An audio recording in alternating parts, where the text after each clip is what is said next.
So today we are going to solve this question, undirected graph cycle from GFG. So first we will understand what the question says. Okay. So given an undirected graph with p vertices and e edges represented as a 2D vector edges where each entry of h is u and v denotes an edge between vertices u and p. Determine whether the graph contains a cycle or not. Right. So what the what the question is asking, right? So we have given a graph, or we have given edges like there is an edge between 0 and 1, and we have given how many vertices are there. So there are 4 vertices, 0, 1, 2, 3, and there are 4 edges from 0 to 1, 1 to 2, 0 to 2, and 2 to 3. Okay, so we have to check whether this graph contains a cycle or not. Okay, so if we carefully analyze the first input or the first example, what we observe here is, okay, so there is a cycle 0, 1 and 2. So this is a cycle. Yeah, so there is the cycle. So we got the cycle. Okay, so cycle is present there in this first example. Again we will go to the second example. So 0, 1, 2, 3. No, there is no cycle because there is no repeating of the node again and again. So how we can detect if there is a cycle or not? So to detect if there is a cycle or not, what we come up with the idea is, like, that same node is visited twice. Then there is a possibility that there should be a cycle. So we can relate this to a linked list problem. How we detect how we detect cycle in linked list? So there we create 3 pointers. Sorry, there we create 2 pointers, slow and fast. Slow we move just one step, and fast we move 2 steps forward, and until unless slow and fast becomes equal or not equal to null pointer. Okay, right? So in this question also, the trick is same, or the concept is same, right? So how to implement it? So the first thing is, we have the nodes, we have the edges, right? So we don't know the adjacent list, right? We don't know the adjacent list, that the what are the neighbors of 0 node, what are the neighbors of 1 node, what are the neighbors of 2 node, and what are the neighbors of 3 node. Okay, right? So we will first create a adjacent list, and where we are going to store it? Simple, because we need adjacent list insertion, or picking the elements from a data structure which takes minimal time complexity, and that is only the map. Okay, so we'll create an unordered map of int comma. Why I create sorry, not map, adj. So why I create vector int here, and why I create int? So this int specifies the node. Okay, I will write it, node comma neighbors. And neighbors are like, for example, for the 0th node there are 2 neighbors, 1 and 2. So 1 and 2 will be present like uh, this, that is uh, 0th node comma 1 2, like this, right? So we got the adjacent list. How we are gonna get the adjacent list, right? So we will create a function get adjacent, and in that we will pass the edges, right? And void get adjacent, and we'll copy it. From the edges itself we will get the adjacent elements, right? So for int, or say auto int, it will detect what the data structure, or auto int edge to edges. So auto is like, it will automatically detect the data type of this. So now we got the edge. The first thing is we will extract the u node. So there's this edge now, right? So it represents the vertices, edge between vertices u and v. So u vertex will found at 0th index, and v vertex is found at first index, right? This is what we know. And since this is an undirected graph, means undirected means there is no incoming or outgoing edge information is present. We can assume that the edge is going 2 and 4. Okay, both direction it is traversing or traveling, right? So we will push the adjacent.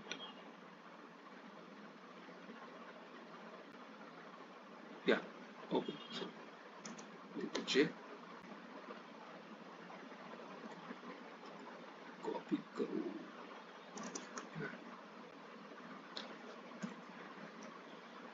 So we are passing the reference here, that's why I'm using and. So first we will push the, so first we will create a edge between u and v. Okay, so push back v and then v to u, because back and forth both are there, right? Yeah. So this is completed, right? We got the adjacent list. Now what is rest we have to do? So the first thing is, so now the second thing is, like, okay, we got the adjacent list. What, how we are going to detect this cycle? So there are basically two methods, BFS and DFS. What is this? Breadth first search and depth first search, right? Because why we came up with this idea that we have to use this BFS and DFS here? Because we have to traverse the whole graph, right? And traversing the whole graph, we have this privilege of using BFS and DFS. So BFS is like level order traversal. We go level by level to each node. So like in a tree, binary tree, when we start on 0th node, 1, 2, left and right, then again creating a whole tree, and then we go to level by level, 0, then 1, 2, first level, then 3, 4, 5, 6, second level, then like that until infinity. And what is DFS? DFS is like traversing the, so like in graph we traverse first left subtree full and then traverse the right subtree full. Okay, and so DFS is like that only. We have this uh, we have this vector which traverses to only one side of the graph, then recursively it will return the values that it has traversed and then go to the rest of the part. So here what we use is, we use BFS traversal, level order traversal, and DFS you can read about it from the GFG itself article, how we can use also how we can also use DFS in this. So we will go with the BFS first, right? So now for the BFS, there are some things we have to take in our mind. We have to think. First is like, okay, BFS is like, we don't have to repeat the node itself. Okay, so for example, while traversing, okay, suppose we traverses 0, then we go to 1, then we go to then we go to 2, then we go to 3, and from 2 there are 3 neighbors, 1, 0 and 3. So from 2 we can go to 1, we can go to 0, we can go to 3, but we avoid going to 1 and 0 because it is already visited by 0 and 1. So why we should have to go again back and do the same thing that we had done already? So in order to avoid the situation, in order to avoid this situation, what we do here is, we create a visited, if the node is visited or not, we create an array for that. So or, or basically say unordered map, unordered map for the node itself. Okay, so node and bool is visited, right? Now we have to go for all the portions in this one. I0, I less than b, plus I, we have to calculate for the all the vertices, right? If not visited, what if that vertex is not visited, right?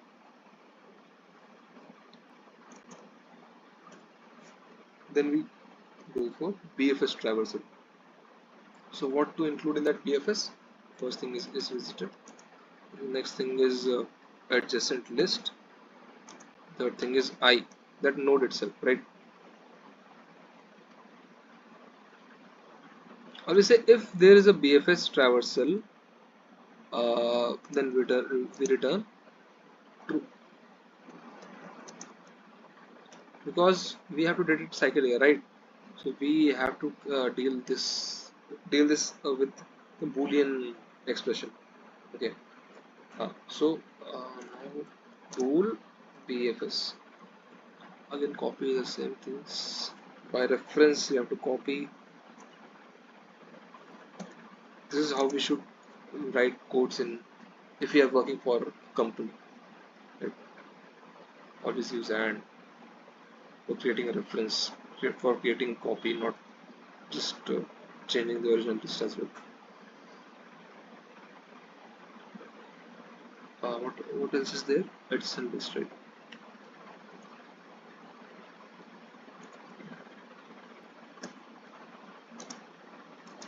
Node.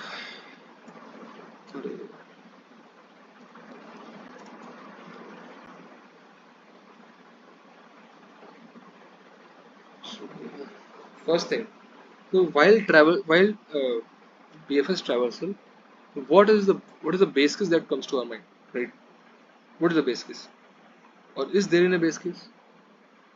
No, right? We have to traverse. We are traversing, not no, we are just traversing, right? So there is no base case.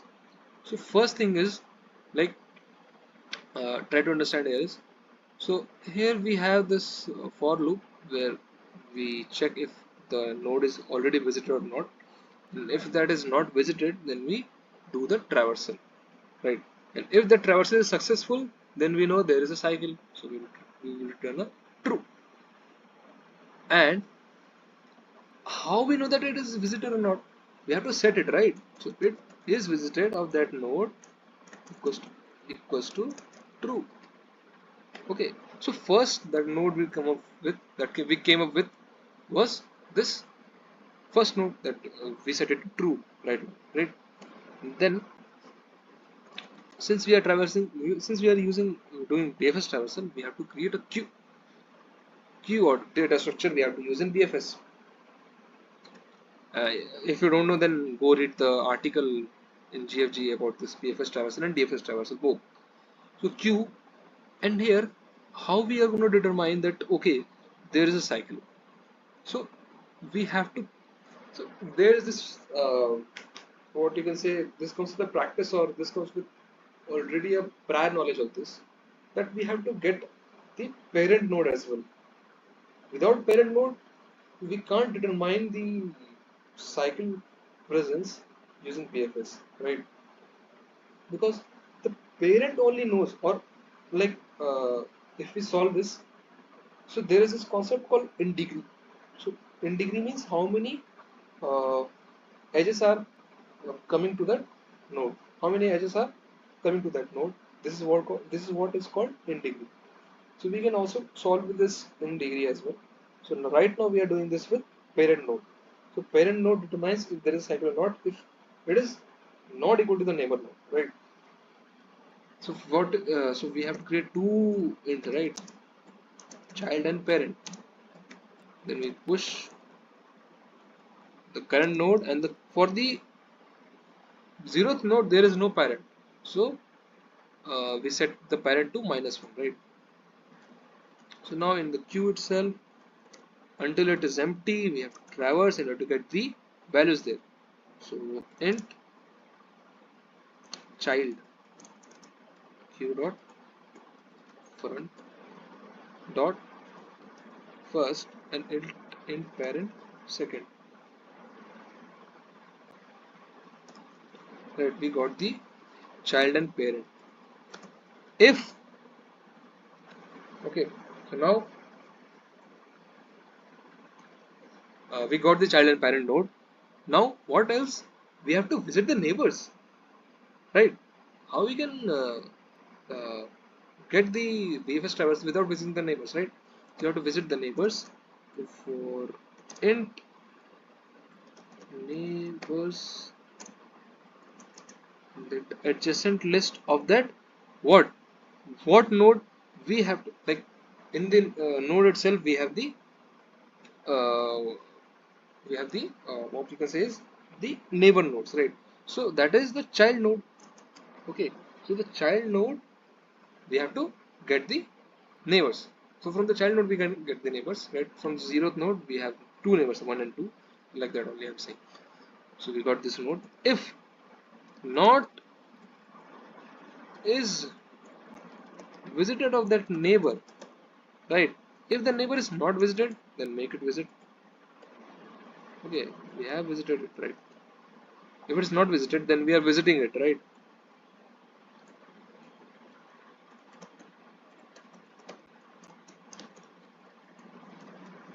Okay, so we make it true, and now we push the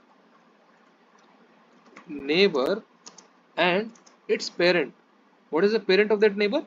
That the child node, right? The child node becomes the parent of its neighbor node, right? And if the parent node is not equals to the neighbor node, this means that we have got the cycle here. Return true, and at last return false. So what is this case? So if parent is not equal to neighbor, right? So let's go through with this example, right? So we have this node 0. 0 neighbor is 1 and 2. Okay. So this child node is 0 and the parent node is -1. So we have visited the neighbors of 0, that is 1 and 2, from the adjacent list where we have stored the neighbors. Okay, and we check if that neighbors is already visited or not, because in this case, right? Okay, for 0 it is fine because they are not visited. For 2, if we check for 2, so for 2 there are 3 neighbors, right? 1, 0 and 3. So for 2, 0 and 2, this path is already visited, and 1 and 2 is this path is already visited. So why we have to visit again, right? So that's why we are checking this value. If not visited, then we have to set the visit. Okay, so now I visited it, and we have to push the this node and the parent node. So for 1 it becomes 0, for 2 it becomes 0. So we got the, so we in the queue we got the nodes and their parent, right? For 1 and 2 we got the parent 0. So this is now my child node, this is now my parent node. Okay, so now this is the parent node. Since 0 is the parent node, we check if the neighbor, what is the neighbor? Neighbor means the child node 2. If it is not equals to, then we know that there is a cycle. If it was equal to neighbor, if that value is equal to neighbor, then there is no such cycle present there, right? But now we have understood, okay, this value is not equal to this value, so we got this uh, hunch, or we got this intuition that okay, there must be a cycle present there, so we will return the true value for this. So now the question is done. Now the code part is done. So let's again check it.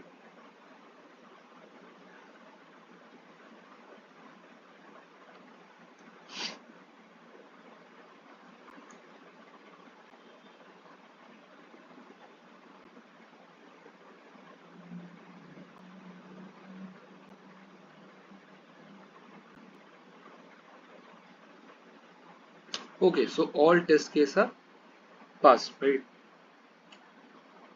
So now we have done this question. So if you guys have anything left, anything doubt left in your mind, please comment down in the comment section, and if you have understood it, it's well and good for you.